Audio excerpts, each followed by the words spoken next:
Busquen por ahí, por favor, a manera de introducción, Primera de Pedro 1 de 11, 1 del 10 al 12.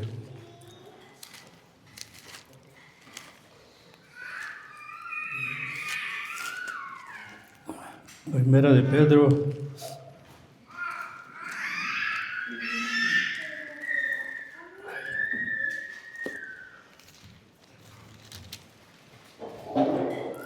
Dice así, del 10 hasta el 12. Los profetas que profetizaron de la gracia destinada a vosotros, inquirieron y diligentemente indagaron acerca de esta salvación, escudriñando qué persona y qué tiempo indicaba el Espíritu de Cristo que estaba en ellos, el cual anunciaba de antemano los sufrimientos de Cristo y las glorias que vendrían tras ellos. A esto se les reveló que no para sí mismos, sino para nosotros, administraban las cosas que ahora os son anunciadas por los que os han predicado el Evangelio, por el Espíritu Santo enviado del cielo, cosas en las cuales anhelan mirar los ángeles. Les pido que nos pongamos de pie, hermanos. Vamos a buscar Mateo capítulo 1, versículo del 18 al 25, va a ser el tema de la predicación en este día. Mateo capítulo 1.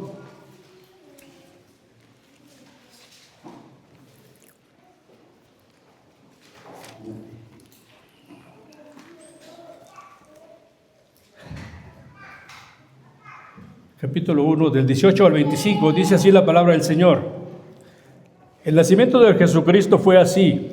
Estando desposada María, su madre, con José, antes que se juntasen, se halló que había concebido del Espíritu Santo. José, su marido, como era justo y no quería infamarla, quiso dejarla secretamente. Y pensando él en esto, he aquí a un ángel del Señor que le apareció en sueños y le dijo: José, hijo de David, no temas recibir a María tu mujer, porque lo que en ella es engendrado del Espíritu Santo es. Y dará a luz un hijo y llamará su nombre Jesús, porque él salvará a su pueblo de sus pecados. Todo esto aconteció para que se cumpliese lo dicho por el Señor por medio del profeta, cuando dijo: He aquí una virgen concebirá y dará a luz un hijo y llamará su nombre Emmanuel, que traducido es Dios con nosotros. Y despertando José del sueño, hizo como el ángel del Señor le había mandado y recibió a su mujer, pero no la conoció hasta que dio a luz a su hijo primogénito y le puso por nombre Jesús. Pueden tomar sus asientos, hermanos. Este es un texto que si empezáramos a estudiar Mateo de una manera expositiva, ese texto habría que predicarlo en varias partes, en varias sesiones, pero he tratado, hermanos, de tocar todo este texto de una sola vez. Entonces, aunque es un texto largo, y le puse como título a este texto: el acontecimiento que conmovió al universo. El acontecimiento que conmovió al universo. Y hay tres puntos, tengo un bosquejo de 3 puntos. El primero de ellos se llama un gran problema y un gran corazón.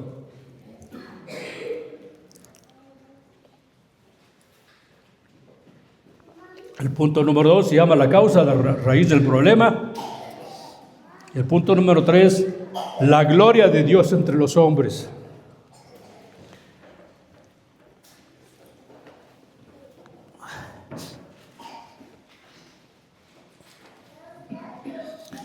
Hermanos, como les comenté, Lucas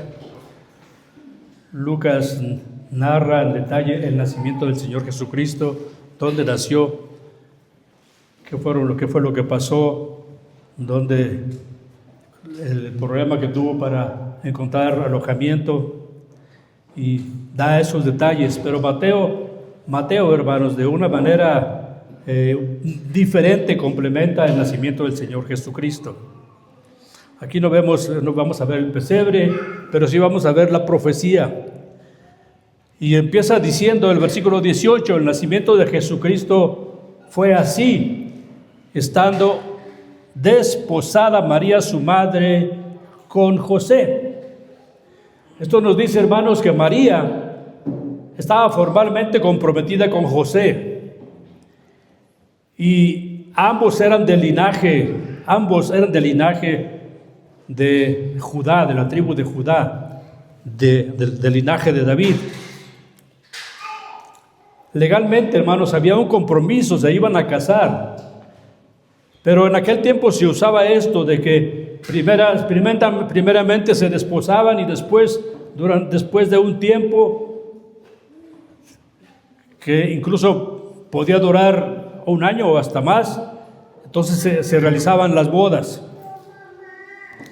Ellos habían hecho una promesa y estaban de común acuerdo con esto. Dice el diccionario bíblico acerca de las bodas judías, dice, al arreglar el matrimonio, la familia del novio pagaba un precio por la novia. Una vez que se había concertado el matrimonio, la pareja entraba en un periodo de esponsales que generalmente duraba un año y era mucho más ineludible que el compromiso del día de hoy.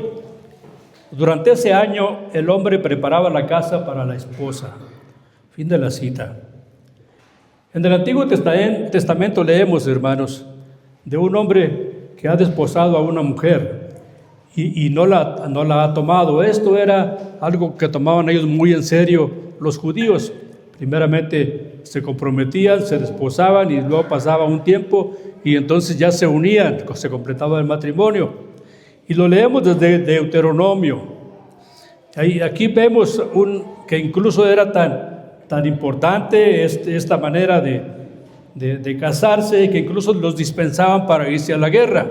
Leemos en Deuteronomio 27 lo siguiente.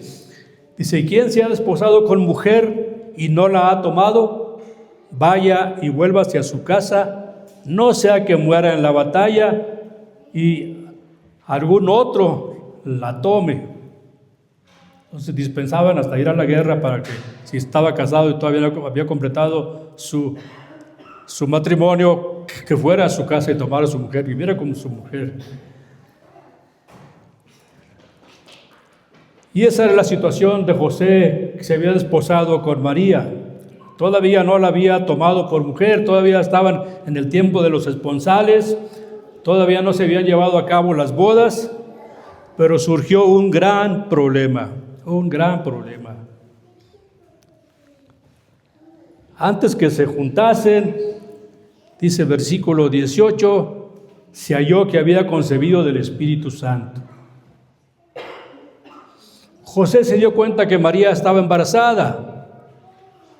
Imaginen eso, hermanos. José se dio cuenta que María estaba embarazada antes de que se juntasen. José no sabía que María había recibido una visita de un ángel para darle buenas noticias. Eso lo comenta Lucas en capítulo 1, versículo del 30 al 31. Y allí le había dicho el ángel a María, María, no temas porque has hallado gracia delante de Dios, y ahora concebirás en tu vientre y darás a luz un hijo, y llamarás su nombre Jesús. Eso no lo sabía José. También se le había aparecido este mismo ángel, hermanos, se le había aparecido a Elizabeth y a su esposo Zacarías. Se le había aparecido previamente, se les había prometido que iban a tener un hijo. Ese hijo era Juan el Bautista. 6 meses antes se le había aparecido a Zacarías. Y en aquellos días, María fue a visitar a su prima Elizabeth, que vivía en una montaña, dice la palabra de Dios. Estaba embarazada de Juan el Bautista y tenía 6 meses y se quedó allí hasta su alumbramiento. Lucas 1:56 dice, y se quedó María con ella como 3 meses y después se volvió a su casa. Entonces imaginemos esto, imaginemos la escena, hermanos.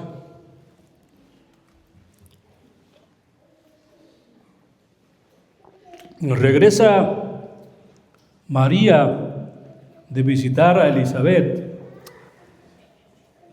y José se da cuenta que está gordita, que está embarazada, que su vientre creció después de 3 meses. Esperó hasta que el niño nació, hasta que Juan el Bautista nació. Quizás le ayudó un tiempo, pero la Biblia dice 3 meses. Y entonces José, hermano, no se atrevía a enfrentar el problema. Él solamente observaba. Pero una cosa era segura en su mente: él no era el culpable de ese embarazo. Entonces podemos imaginar el problema para ambos, tanto para María como para José. La perplejidad para María, hermanos, porque ella sabía del origen divino de esa concepción, pero ¿cómo lo podía explicar? ¿Cómo podía explicarlo? ¿Cómo podía demostrarlo? Entonces, eventualmente, ella podía ser tratada como una ramera. Nunca hubo, hermanos, una hija tan digna como María, pero podía correr el peligro de caer tan bajo, con una reputación tan baja, y imputándole uno de los peores delitos, que era la fornicación y el adulterio. Aunque no vemos ni en Lucas ni en Mateo, vemos que María se preocupara por eso, mas sin embargo, hubo esa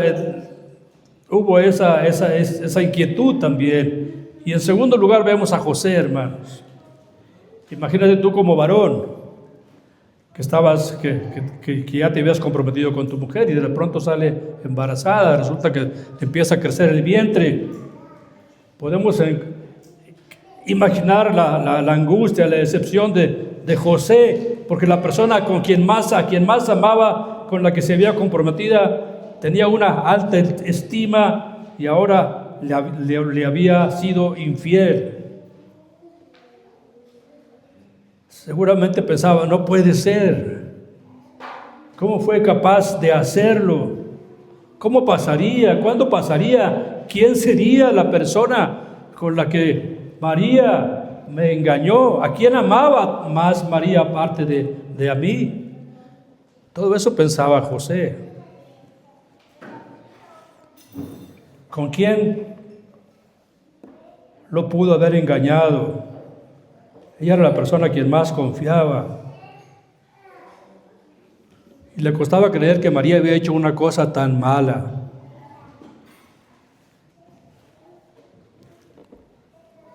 Pero el asunto era grave, hermanos, y ahí estaba la evidencia, no podía negarlo José.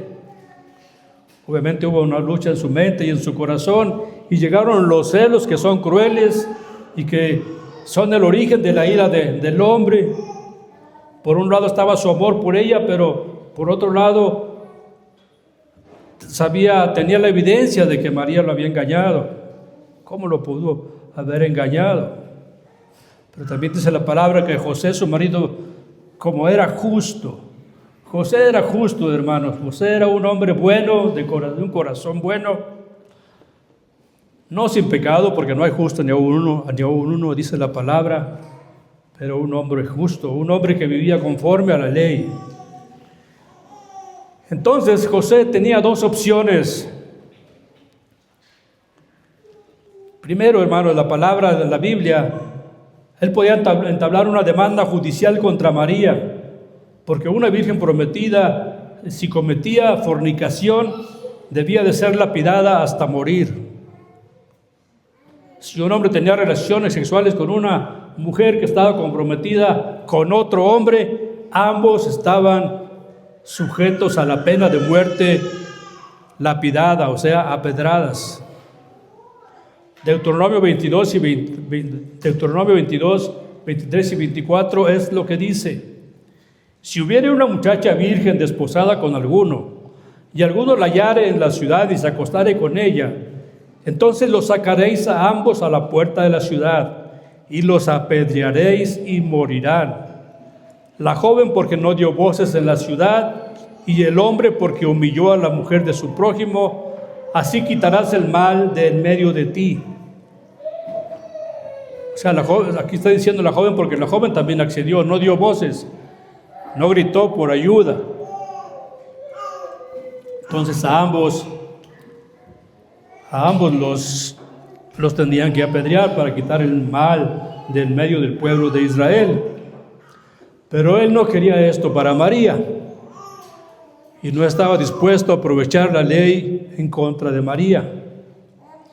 Había otro punto, poner una demanda para que encontraran al culpable, que buscaran al culpable de esta fornicación, de ese adulterio, y entonces ella no moriría. Porque la ley decía que en Génesis 22, del 25 al 26, la ley decía, si un hombre hallare en el campo a la joven desposada y la forzare, aquel hombre acostándose con ella, morirá solamente el hombre que se acostó con ella, mas a la joven no le harás nada, no hay en ella la culpa de muerte, pues como cuando alguno se levanta contra su prójimo y le quita la vida, así es en este caso. En otras palabras, José iba a buscar al hombre que había mancillado a su mujer, pero ella salvaría su vida. ¿Qué pasa si no lo encontraba? Pues José quería irse también, quería abandonarla. Entonces José pensaba como última instancia, bueno, yo me voy y que a mí me persigan y que me persigan como si yo hubiera sido el que mancillé a mi mujer y huí, pero ella salvaría su vida. Dice la palabra de Dios que no quería infamarla y quiso dejarla secretamente. Evidentemente José era un hombre justo, un hombre de buen corazón y que no quería dañar a María. Había un tercer punto. Decidió repudiarla. Había también una tercera opción, que era entregarle una carta de divorcio entre dos testigos y así silenciar el asunto entre ellos, y no quería enredarla en un procedimiento judicial, pero como quiera la iba a abandonar. Esta era la mejor opción para José porque la amaba. Le iba a entregar carta de divorcio y carta de divorcio, ahí te quedas y yo me voy. Qué diferente es este José con Judá. El hermano Jaime nos habló de la tribu de Judá. Parece que Judá fue un hombre bueno, pero no, hermanos, fue un hombre perverso. Lo hemos leído cuando pasamos ya por allí en Deuteronomio. Ustedes se acuerdan de aquel caso cuando él le prometió a su nuera Tamar a uno de sus hijos y pasó el tiempo y nunca le cumplió la promesa. Entonces su nuera Tamar se vistió como se vestían las mujeres de la calle y se cubrió el velo, y pasó Judá y la tomó. Entonces es una historia que ya pasamos por ahí, ya la vimos.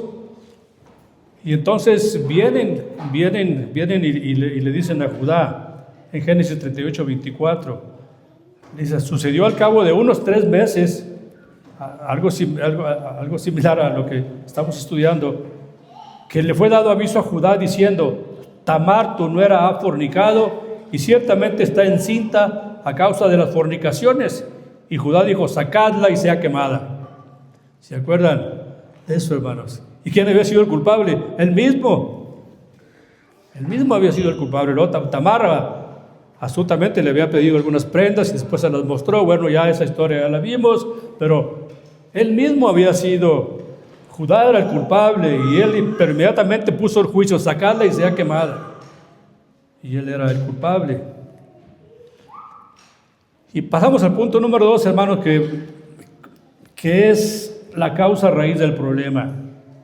Ya vemos a José dándole vueltas en su cabeza y pensando que su mujer le había engañado.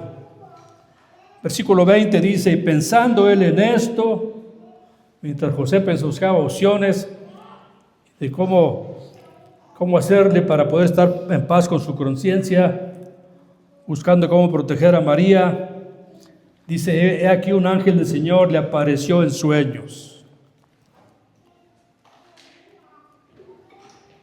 Probablemente, hermanos, era el mismo ángel Gabriel que se le apareció a Zacarías, que le anunció el nacimiento de Juan el Bautista, el mismo que se le apareció a María y le comunicó que concebiría y daría luz al Mesías. Quizá el mismo que se le apareció, es el mismo ángel que se le apareció a José en sueños mientras dormía. Debió haber sido un sueño realmente muy especial, hermanos, para que José se acordara exactamente de todos los detalles que vio en el sueño. Se le apareció en sueños y le dijo: José, hijo de David. Aquí también tenemos que ver esto. Primeramente, cómo dice el ángel: José, hijo de David. Cómo se dirige a José, hijo de David, para que le recordara cuál era su relación con David. Y porque sabía que del linaje de David iba a venir el Mesías. Esta era una noticia sorprendente para él, para que se diera cuenta que tenía una relación con el Mesías, cierta relación con el Mesías que vendría de David.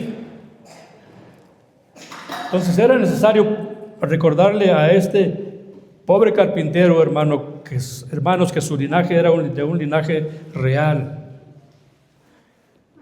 Como si le dijera que: José, tú eres valioso, tú perteneces a esa línea de David, de la cual vendrá el Mesías. Y le dice el ángel: no temas recibir a María tu mujer.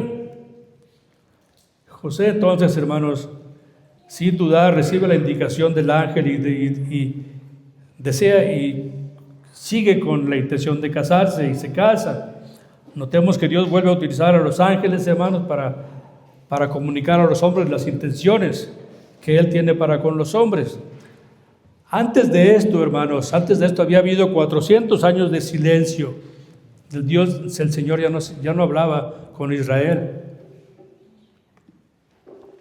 Antes del nacimiento de Cristo, hubo 400 años donde ya no hubo profetas, no hubo palabra de Dios, no hubo aparición de ángeles. Entonces aquí nuevamente los ángeles llegan, se aparecen y empiezan a trabajar, porque el Mesías está a punto de venir a este mundo. Los ángeles, como leemos en Hebreos, son ministradores que son enviados para servicio a favor de los herederos de la salvación, a favor de los hombres. Y el ángel le dijo a José: porque lo que en ella es engendrado del Espíritu Santo es. Lo que está en el vientre de María es del Espíritu Santo. En otras palabras, ella todavía es virgen. Ella no ha fornicado con nadie, ella no ha adulterado, ella es virgen. Pero lo que está en el vientre es del Espíritu Santo. Y este es el misterio de la encarnación. Lo que en ella es engendrado del Espíritu Santo es. Es el misterio de la encarnación de Cristo, hermanos. María no había conocido varón todavía y ya el Espíritu Santo había trabajado en su vientre. Quiero leer aquí un texto literalmente de unos libros que escribió Vicky y Smalley. Smalley vino hace poco al seminario allí a Torreón. Tuvimos la oportunidad, lo vimos en Querétaro. Los que fuimos a Querétaro, ¿se acuerdan de Smalley? Bueno, les voy a comentar lo que él escribió junto con Joel Vicky. Dice: la palabra encarnación significa ser o hacerse carne y proviene del latín. El término se basa en Juan 1:14, que dice: y aquel verbo se hizo carne y habitó entre nosotros, y vimos su gloria como del unigénito del Padre, lleno de gracia y de verdad. Aunque Juan había dicho el verbo era Dios, no escribió Dios se hizo carne, ya que eso podría sugerir que la naturaleza divina se transformó en carne, o que el Padre o toda la Trinidad se hicieron carne. En cambio, especificó la encarnación de una persona divina, el Verbo, es decir, Jesucristo, el Hijo de Dios. No fue la naturaleza divina, sino una persona divina la que se encarnó. Hermanos, esto también es importante que lo tengamos claro. No fue el Padre, no fue el Espíritu Santo, no fue toda la Trinidad los que se encarnaron. Fue la segunda persona de la Trinidad, el Verbo que dice el apóstol Juan. Y un puritano que se llama Richard Sibbes bromeó diciendo que las tres personas divinas actuaron en la encarnación como tres hermanas que confeccionaban una prenda que solo una de ellas llevaría puesta.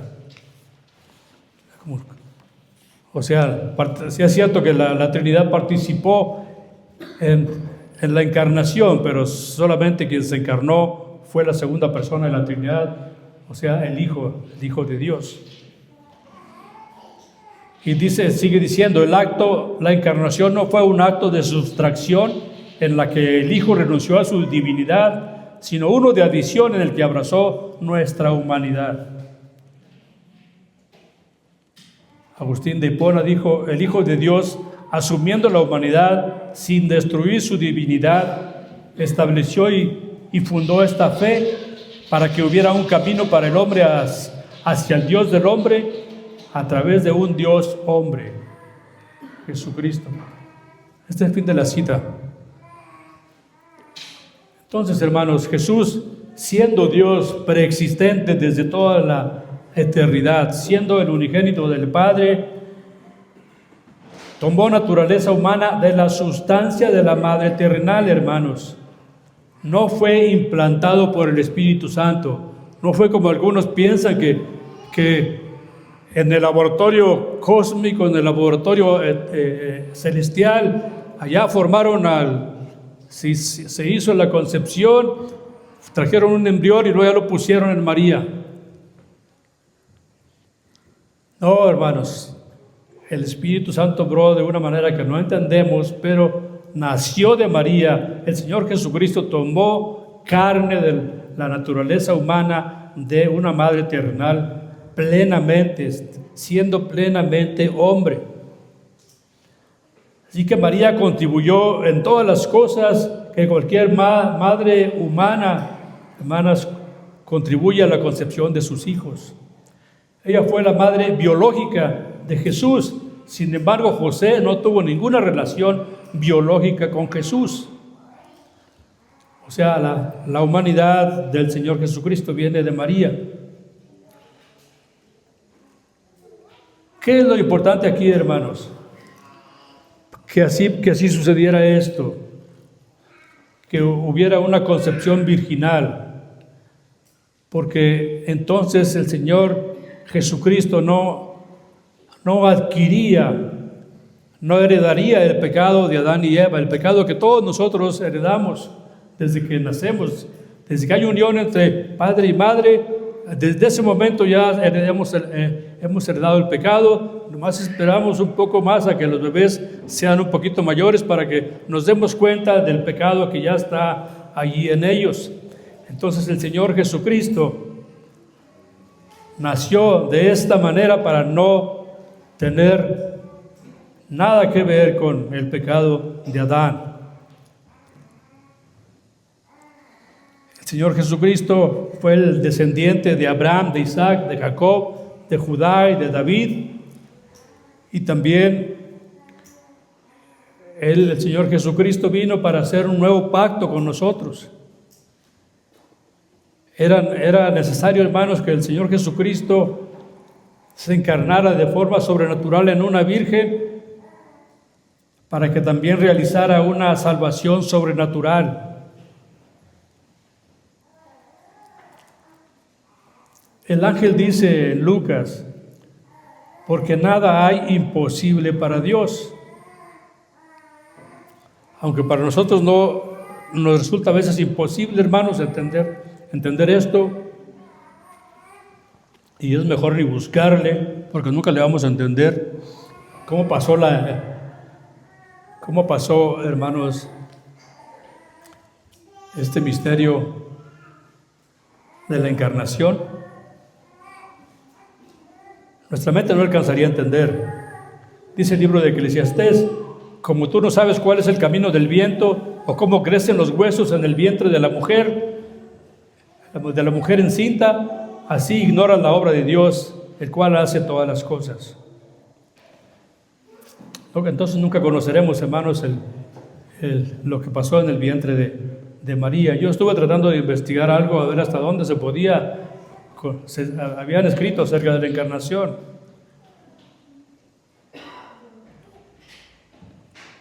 Pero encontré que alguien comentó allí, es mejor creerlo que tratar de entenderlo. Y vamos acompáñenme hermanos a leer el Salmo 139, vamos a leer del 13 al 16. Ahí parece que David está hablando sobre su nacimiento, pero realmente está hablando de Jesús. Salmo 139.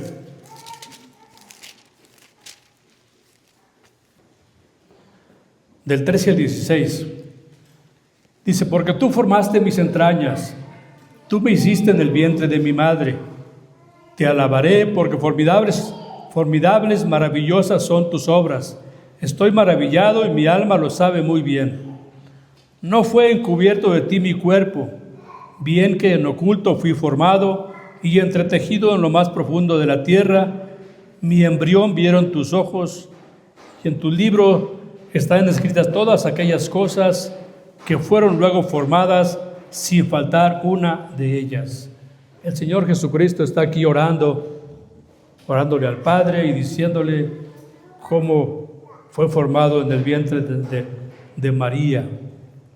Volviendo a Mateo, hermanos, entonces el ángel le dijo, no temas recibir a María tu mujer. Y entonces, hermanos, que la situación para José cambió. En lugar de pensar que ella había cometido alguna impureza, ahora él iba a participar de la más alta dignidad que un hombre en este mundo puede ser capaz de participar. Ser el padre adoptivo de Jesús. El Espíritu Santo que creó el mundo ahora creaba al Salvador y le preparaba un cuerpo. Hebreos 10:5 dice, entonces dije, he aquí que vengo, oh Dios, para hacer tu voluntad, como en el rollo del libro está escrito de mí. Aquí está hablando del Señor Jesucristo y del plan que hicieron desde toda la eternidad. El plan en la eternidad, cuando el Señor Jesucristo iba a venir, cuando el Mesías una vez iba a venir en un tiempo futuro aquí a este mundo. Dice el Señor, dice quien escribió finalmente el Espíritu Santo, como en el rollo del libro está escrito de mí, en los libros celestiales.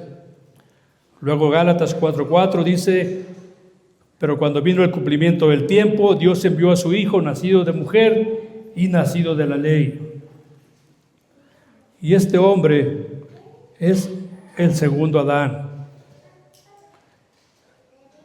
El quien iba a nacer, el Señor Jesucristo, dice 1 Corintios 15:47, el primer hombre de la tierra es terrenal, el segundo hombre que es el Señor es del cielo.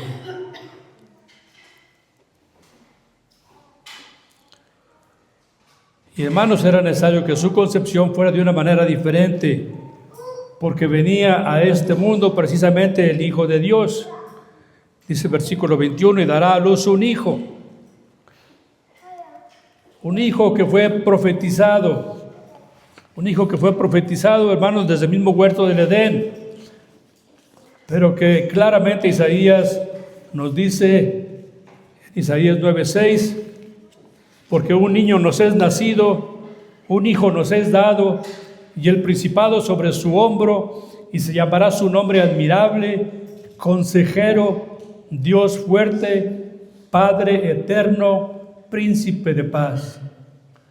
Todos esos son los nombres del Señor, de ese hijo, de ese niño que iba a nacer del vientre de María. Y el ángel le dice a José, y llamará su nombre Jesús. Jesús significa Salvador.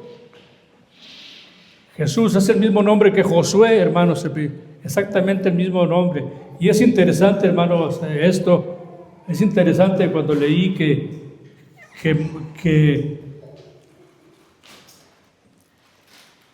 que Moisés le cambió el nombre a Josué. Cuando leemos Josué, recordamos aquel que fue el sucesor de Moisés, quien realmente luchó y metió a toda la gente, conquistó la tierra de Canaán y metió a toda la gente a la tierra de Canaán. Pero su nombre original de Josué no se llamaba Josué, se llamaba Oseas. Entonces Moisés le antepuso la primera sílaba de Jehová a su nombre.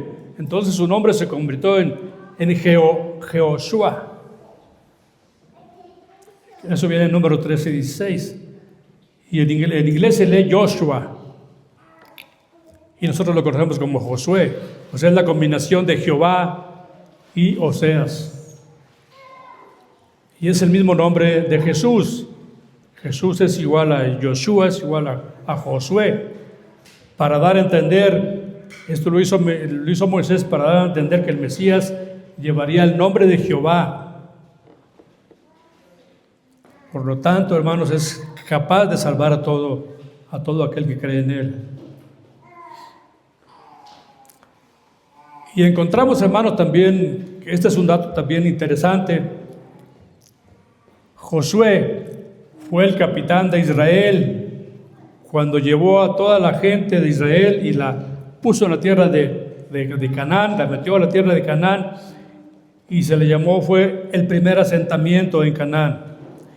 Luego hubo otro Josué, un sumo sacerdote, que lo vamos a leer más adelante por allí en los libros de Esdras y de Nehemías y en los profetas, que se llamaba también Josué, pero ese fue un sumo sacerdote. Y eso se llevó a cabo, él participó en el segundo asentamiento de Israel después del cautiverio. Recordemos, hermanos, que estamos viendo el Antiguo Testamento y ahí hemos visto que ya las tribus ya se las llevaron. Vimos que se las llevaron, unas se desaparecieron y otras se las llevaron cautivas a Babilonia. Entonces están cautivas. Cuando regresan del cautiverio, fue cuando Esdras y Nehemías reconstruyen nuevamente el templo y otra vez a Israel. Pero este hombre, Josué, era un sacerdote. Entonces él tuvo un segundo asentamiento después del cautiverio, un segundo asentamiento de Israel después del cautiverio. Y ahí va lo interesante. El Señor Jesucristo, hermanos, que se llama Josué también, o Jesús, Él va a dar nos va a llevar al último y tercer asentamiento del pueblo de Israel, o sea, de su iglesia, pero en la Canaán celestial. Ven, hermanos, cómo hay relación. Toda la Biblia tiene relación y tiene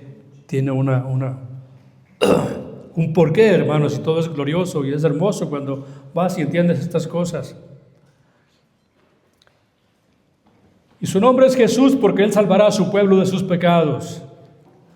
¿A quiénes va a salvar de sus pecados? Pues a los judíos. Primeramente vino a los judíos y después a los gentiles.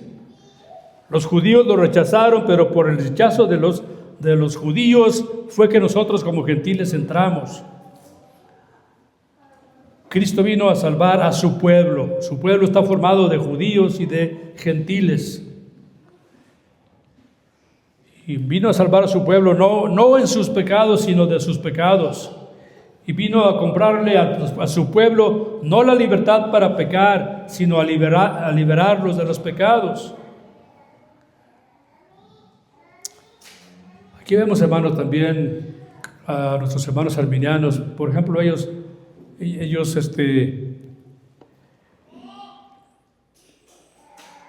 muchos de ellos hacen la oración para recibir a Cristo, pero continúan en sus pecados y continúan viviendo en sus pecados. O sea que Cristo no vino a salvar al pueblo, no en sus pecados, sino vino a salvarlos de sus pecados. Y muchos de ellos continúan viviendo en sus pecados en un mundo, en este mundo lleno de pecado.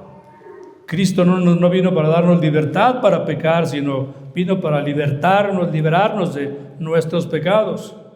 Dice Tito 2:14, quien se dio a sí mismo por nosotros para redimirnos de toda iniquidad y purificar para sí un pueblo propio, celoso de buenas obras.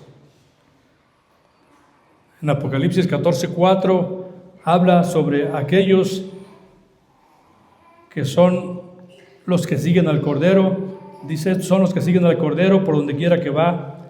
Estos fueron redimidos de entre los hombres como primicias para Dios y para el Cordero. De manera, hermano, que aquellos que han sido salvados por el Señor, que han sido salvados realmente por el Señor de sus pecados,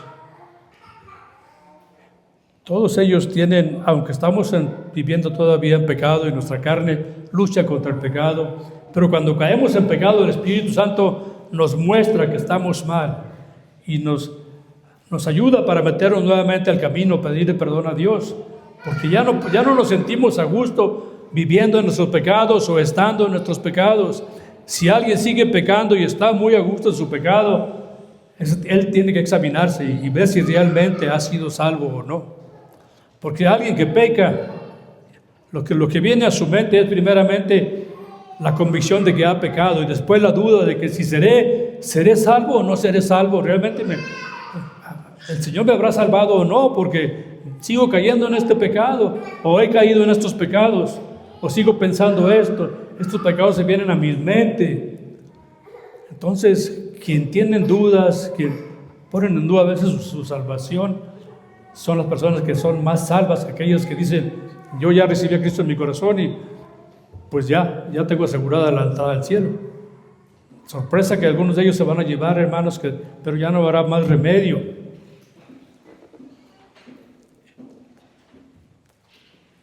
De modo que el Señor vino porque Él salvará a su pueblo de sus pecados. Su pueblo consta de judíos y gentiles. Acompáñenme a Romanos 11:26.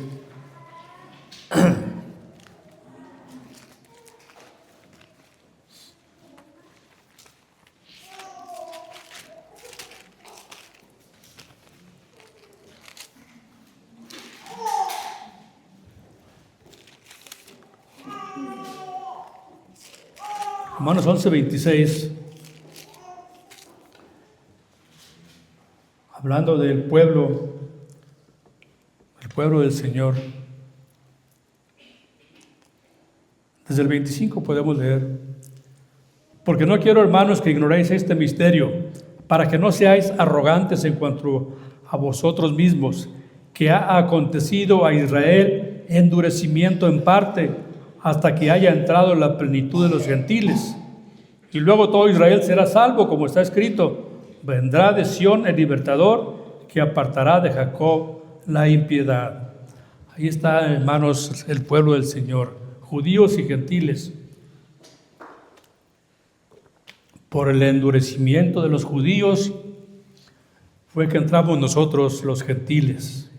Fuimos plantados en esa vid. No somos los originales de ese olivo silvestre, fuimos injertados, somos ramas injertadas en ese olivo, porque el Señor vino a los judíos, pero los judíos lo rechazaron y Él se fue hacia los gentiles, porque nosotros estábamos en su mente desde la eternidad. Vamos a ver el punto número 3, hermanos. La gloria de Dios entre los hombres. Y volvamos a Mateo. Dice el versículo 22, todo esto aconteció para que se cumpliese lo dicho por medio del profeta. Y aquí, hermanos, cuando estamos leyendo estas cosas que estamos leyendo aquí en Mateo, se están cumpliendo muchísimas profecías, muchas, desde la primera profecía que fue el protoevangelio en Génesis 3:15, y muchas profecías se han cumplido aquí con el nacimiento del Señor Jesucristo.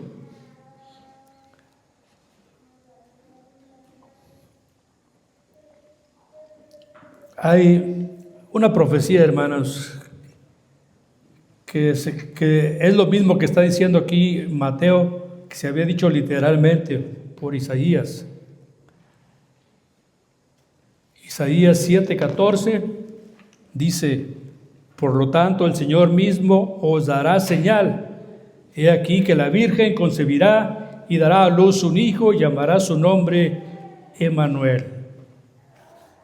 Lo que estamos estudiando, hermanos, se cumplió aquí al pie de la letra, como dice la palabra, que ni una tilde pasará sin que todo se cumpla, como dijo el Señor. Toda la palabra tiene cumplimiento, todas las profecías se van a cumplir. De manera, hermanos, que si hay un libro donde podamos confiar es la palabra de Dios, la Biblia, porque es la palabra de Dios. No tiene error, no tiene falla, y todo lo que ahí está escrito tiene cumplimiento, y muchísimas cosas se han cumplido, como el 90% de las cosas se han cumplido, y lo que falta tampoco va a fallar, hermanos, también se va a cumplir. ¿Qué es lo que sigue? El regreso del Señor Jesucristo.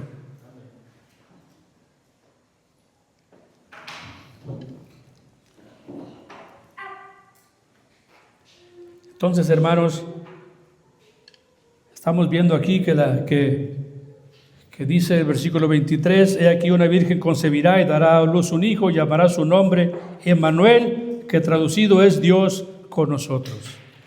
La palabra Emmanuel, hermanos, es interesante también.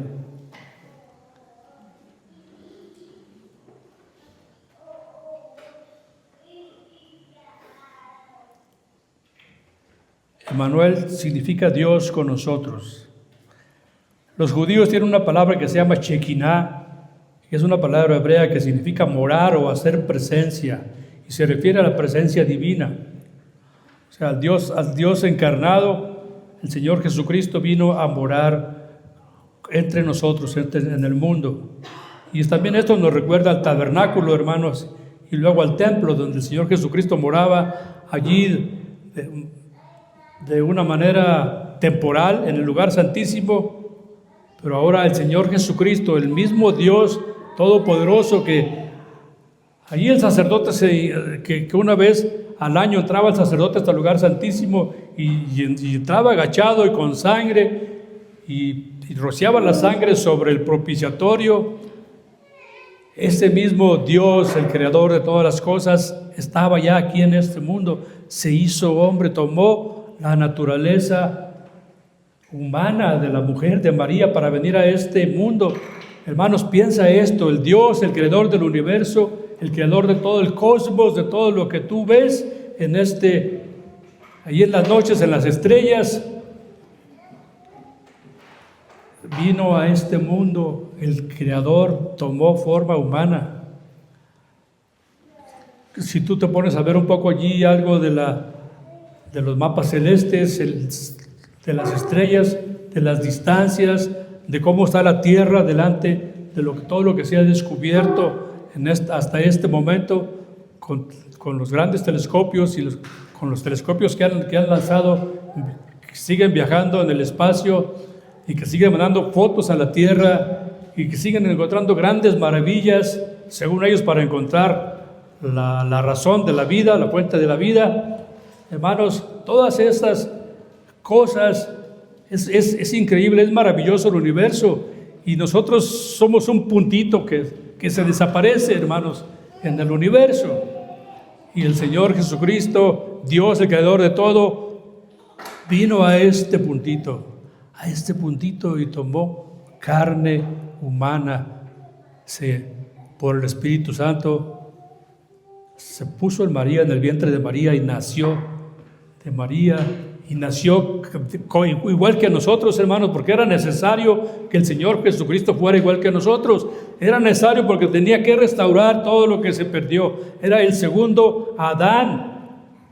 El primer Adán falló, pero el segundo Adán no falló. El segundo Adán, que es Jesucristo, Él triunfó, pagó por nuestros pecados, cumplió la ley de Dios, y luego allí en la cruz murió por nuestros pecados, llevó nuestros pecados y pagó para siempre el precio de nuestros pecados allí en la cruz, recibiendo el castigo de Dios el Padre. Ese es un grande misterio, hermanos. Si nos ponemos a pensar en esto, cómo Dios el Creador vino a ese puntito en el que se pierde en el universo y se hizo hombre. ¿Quiénes somos nosotros, hermanos, para que Dios, el creador de todas las cosas, viniera y estuviera entre nosotros?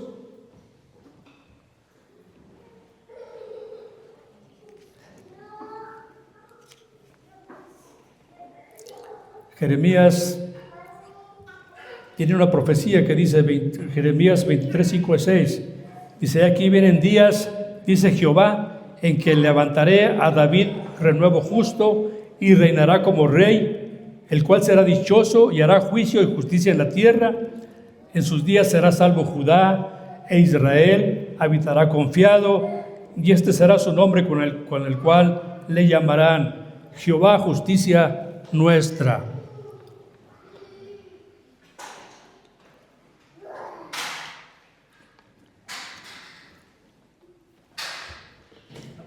Jehová vino por medio de Cristo para justificarnos, para justificarnos a nosotros delante de Dios el Padre.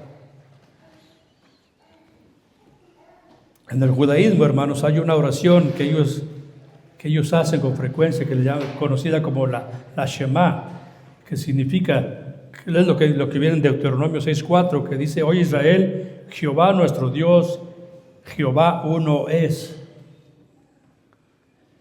Este mismo Jehová, Josué, Yeshua, es el que vino y se encarnó, es el Señor Jesucristo. No es Dios el Padre, sino la segunda persona de la Trinidad. Emmanuel significa Dios, que traducido es Dios con nosotros. Dios estuvo aquí, hermanos, caminando aquí en este mundo. Por eso la Biblia habla de que se humilló. Simplemente venir, dejar su lugar y venir a ese puntito en el universo, ya eso es en sí una humillación. Tomar carne humana es una humillación para la segunda persona de la Trinidad, el que creó todas las cosas. Más aún todo el sufrimiento que pasó en este mundo y aún llevando la cruz por causa de nuestra, hermanos, esa es una grande humillación del Señor Jesucristo, pero lo hizo por nosotros, para darnos vida. Dice el versículo 24, y despertando a José del sueño, hizo como el ángel del Señor le había mandado y recibió a su mujer. Entonces, hermanos, sus antiguos sentimientos y sus emociones y sus sospechas quedaron rápidamente olvidadas y José recibió a María. Pero dice el versículo 25, pero no la conoció hasta que dio a luz a su hijo primogénito. Como decía el hermano Jaime, Jesús fue el hijo primogénito, el primogénito de toda la creación, el primogénito entre los muertos. Voy a leer nuevamente un texto que ya leyó el hermano Colosenses 1:18, y él es la cabeza del cuerpo que es la iglesia, él que es el principio, el primogénito de entre los muertos, para que todo tenga la preeminencia. El Señor Jesucristo es el primogénito. Y nosotros, hermanos, veamos, hermanos, qué privilegio tenemos. Romanos 8:29 dice, porque a los que antes conoció, o sea, pon ahí tu nombre, tú fuiste conocido desde antes, desde la eternidad. Dice, a los que antes conoció, también los predestinó para que fuesen hechos conforme a la imagen de su Hijo. Nuestra tarea es ser igual a Cristo. Dice, para que Él sea el primogénito entre muchos hermanos. Jesucristo es el primogénito de nuestro hermano mayor, somos los medios hermanos de Cristo, y juntamente, como comentaba el hermano Jaime en la enseñanza de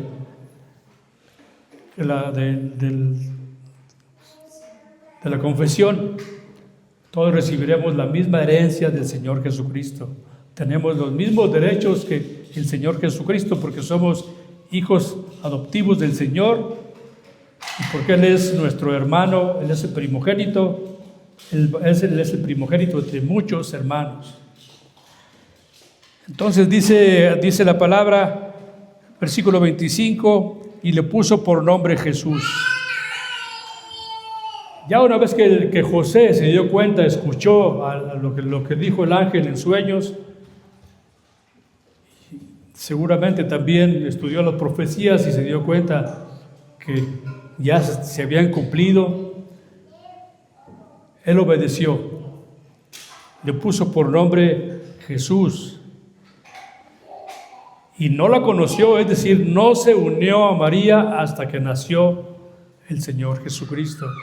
Ya una vez que nació el Señor Jesucristo, que cumplió su cuarentena, o todo con la manera como se cuidaban en aquel entonces José ya se unió a su mujer y tuvo hijos e hijas.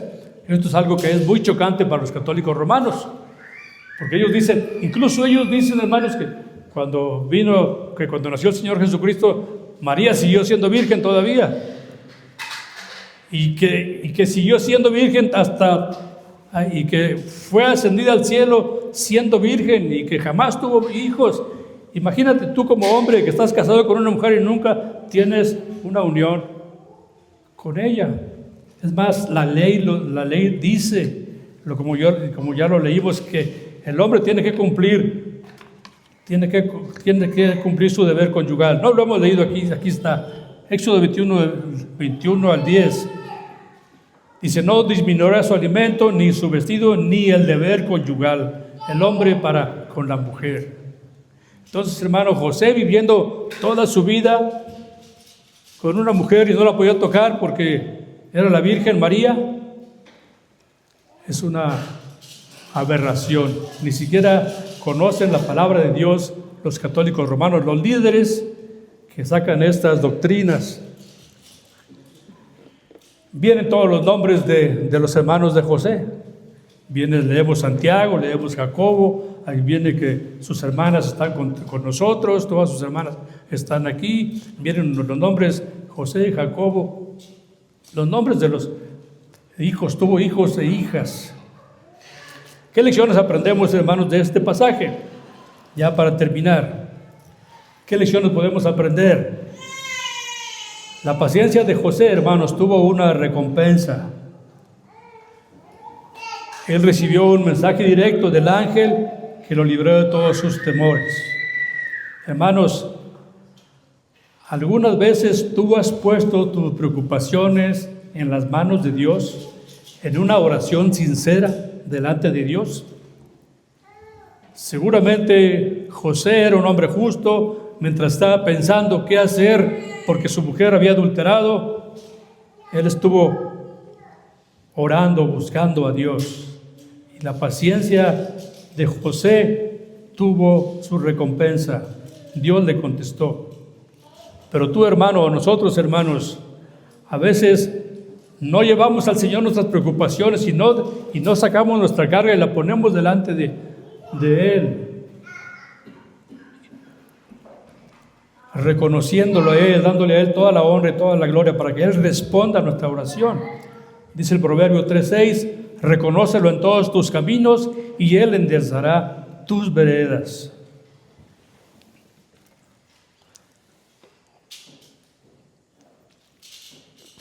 Otra segunda aplicación. El nombre de Jesús significa Salvador, como ya lo vimos. Él salva a su pueblo de sus pecados. Él los salva de la culpa del pecado, lavándolo con su propia sangre. Del dominio del pecado, poniendo en los corazones un espíritu santificador. De la presencia del pecado, cuando nos saca de este mundo para descansar en Él. De todas las consecuencias del pecado, cuando el Señor nos dé un cuerpo glorioso al final, en el último día. Entonces, hermanos, debemos descansar en el Señor. Bendito y santo es el pueblo de Cristo. Tú eres, hermano, parte del pueblo de Cristo. Debes de considerarte como José, bendito y santo. Aunque no tenemos la promesa que seremos salvados del dolor, de la enfermedad y de la cruz, ni de los conflictos, pero siempre seremos salvados de nuestros pecados. Y en el gran último día, hermanos, recibiremos la herencia juntamente con nuestro bendito Salvador, el Señor Jesucristo. Oremos, hermanos.